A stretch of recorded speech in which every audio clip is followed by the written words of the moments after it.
Dalam Bapa dan Putra dan Roh Kudus. Amin. Allah yang penuh kasih, Putramu Kau bangkitkan dari mati dan mengubah hidup kami dari kematian menjadi kehidupan. Bukan hanya kehidupan di dunia ini, tapi kehidupan kekal, keabadian bersama Engkau, bersama Putramu dan Roh Kudus. Bantu kami ya Bapa untuk menyelami, merasakan keilahian itu di hari-hari yang mendatang. Supaya kami bisa mengalami seperti para rasul, seperti Maria Magdalena. Terpujilah namamu kini dan sepanjang segala masa. Amin. Para saudaraku terkasih dalam Kristus, kita menyebut minggu ini adalah sebagai Oktav Paskah. Oktav berarti kita diajak untuk selama 8 hari ini merasakan dan mengalami peristiwa yang kemarin kita alami dalam Paskah. Jadi gradasi hari-hari ini adalah sama dengan Paskah yang kita rayakan kemarin. Kemuliaan dinyanyikan, gegap gempita sebetulnya, ya, tetapi karena situasi dan kondisi hal tersebut tidak dapat dijalankan. Tetapi dalam pemahaman gereja, kita tahu bahwa hari ini juga hari kebangkitan Tuhan, ya, yang Tuhan curahkan kepada kita semua. Nah, saudaraku terkasih dalam Kristus, aspek apa yang mau kita renungkan di hari ini? Aspek pertama adalah betapa pentingnya peranan wanita. Ketika orang setia dalam penderitaan bersama Yesus, maka Tuhan juga melimpahkan rahmat dan berkat, melimpah kebangkitan kemuliaan.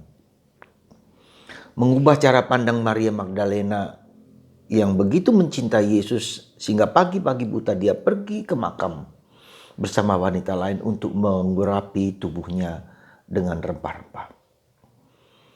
Dia juga setia dalam perjalanan penderitaan dari awal sampai akhir, dan dia mendapat karunia itu, dan itu wanita. Dalam tradisi Yesuit, Ignatius Loyola yakin bahwa penampakan Yesus pertama kali dialami oleh ibunya. Sebelum ke Maria Magdalena dan Maria yang lain, dialami oleh ibunya. Karena Yesus mencintai ibunya dan ibu mencintai Yesus, sehingga pada saat yang luar biasa itu, Bunda Maria dikunjungi oleh Yesus pertama kali. Meski tidak tertulis dalam kitab suci, tetapi tradisi ini dijalankan oleh umat Katolik di Filipina. Dan itu menunjukkan kepada kita bahwa betapa dalamnya kasih Yesus kepada bundanya. Dan kasih kita juga kepada Bunda Maria yang menderita, yang mengalami seperti dikatakan nubuat, ya, bahwa hatinya akan tertusuk pedang oleh Simeon. Dan sekarang dia mendapat karunia pertama kali Yesus bangkit dan pertama kali bertemu dengan Bunda Maria dan para wanita yang lain. Dan para wanita inilah yang diutus Yesus menjadi misionaris. Pergilah ke Galilea.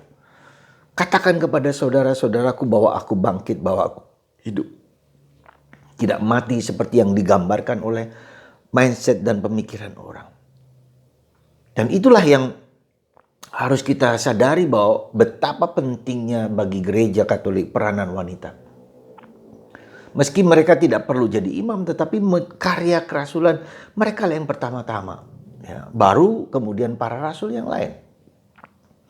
Dan ini anugerah besar yang diberikan Tuhan kepada Maria, kepada wanita-wanita untuk mempunyai peranan besar di dalam karya kerasulan, di dalam karya misi, dalam kesaksian hidup mereka kemanapun juga.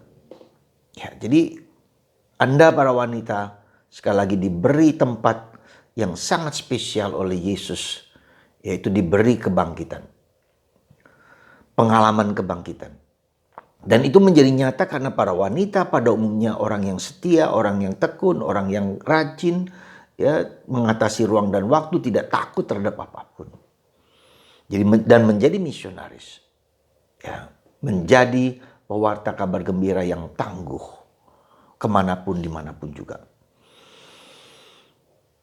Dan ketiga, kita lihat bahwa ada satu hal yang juga tidak kalah kita sadarkan bahwa apa? Pengalaman akan Allah. Wanita Maria Magdalena dan Maria yang lain dan Maria ibu Yesus mengalami kebangkitan Yesus. Mengalami Yesus yang bangkit, yang mulia. Dan ini menjadi kunci kita ketika kita mau mewartakan kabar gembira, akan menjadi sangat sulit ketika orang tidak mengalami Allah. Ya, tidak mengalami Allah. Mengalami perjumpaan dengan Allah. Ya. Saya terkagum-kagum bagaimana Tuhan itu memilih seorang wanita, seorang ibu, orang Madura, yang dipilih oleh Yesus, mengalami Yesus yang sungguh-sungguh, dengan jatuh dan bangun dalam keraguan dan ketidakpastian. Bahkan dia berani bercerai dengan diceraikan oleh suaminya karena Yesus, dengan punya 2 anak. Dan Tuhan sungguh-sungguh mengubah orang itu, dan orang itu mengubah banyak orang, dan dia menjadi misionaris di Kalimantan, di daerah yang sulit sekali, daerah yang pesisir, daerah yang jauh. Dan di sana ia sebagai wanita mewartakan kabar gembira, kabar penyembuhan, kabar kuasa Yesus, orang Madura. Jadi saudaraku yang terkasih, Anda para ibu, para wanita, jangan takut. Anda pun diberi karunia yang besar oleh Tuhan untuk mewartakan kabar gembira kepada suami, kepada anak-anak. Bawalah suami Anda ketika Anda ke gereja. Dorong mereka, doakan mereka. Dan itu bisa terjadi kalau dalam keluarga kita lihat betapa dalam tanda petik malasnya suami untuk berdoa, untuk bekerja, untuk melayani gereja. Ya, hampir 75% adalah wanita dan 25% adalah pria. Semoga ibu-ibu mengajak suami-suami untuk semakin mengalami Yesus. Nah, itulah yang menjadi tugas dari seorang ibu, mewartakan kabar gembira kepada suami, kepada anak-anak. Andalah yang menjadi penanam iman Katolik kepada anak-anak Anda. Kalau Anda kuat dan teguh, menjadi pilar keluarga, akan kuat dan teguh. Anda tahan bantingan. Nah, itulah saudaraku terkasih yang mau saya sampaikan kepada Anda di saat ini adalah bahwa Anda sungguh dipakai Tuhan untuk menjadi kabar gembira, menjadi warta sukacita bagi keluarga, bagi masyarakat, bagi gereja. Semoga di sisi ini Anda sungguh-sungguh dipakai Tuhan. Sekali lagi dipakai Tuhan untuk mewartakan kabar gembira itu.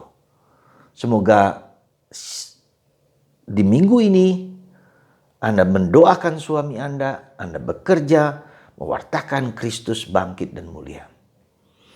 Di gereja kebanyakan para wanita dan para ibu yang berkarya. Para lelaki kebanyakan berada di tempat lain yang atau tidak terlalu peduli, dan itu menunjukkan suatu kekuatan dari hidup para wanita-wanita gereja. Semoga Anda dan saya dan kita semua dan para ibu, saya mendoakan para ibu, sungguh-sungguh para wanita untuk memberikan diri yang sebesar-besarnya bagi gereja, bagi dunia, mengubah masyarakat dan mentalitas gereja, mentalitas umat untuk memberikan, mewartakan kabar gembira kebangkitan Yesus di sekitar Anda, di tempat kerja Anda. Tuhan melimpahkan rahmat dan berkat bagi Anda semua. Dan Bapa, Putra, dan Roh Kudus. Amin.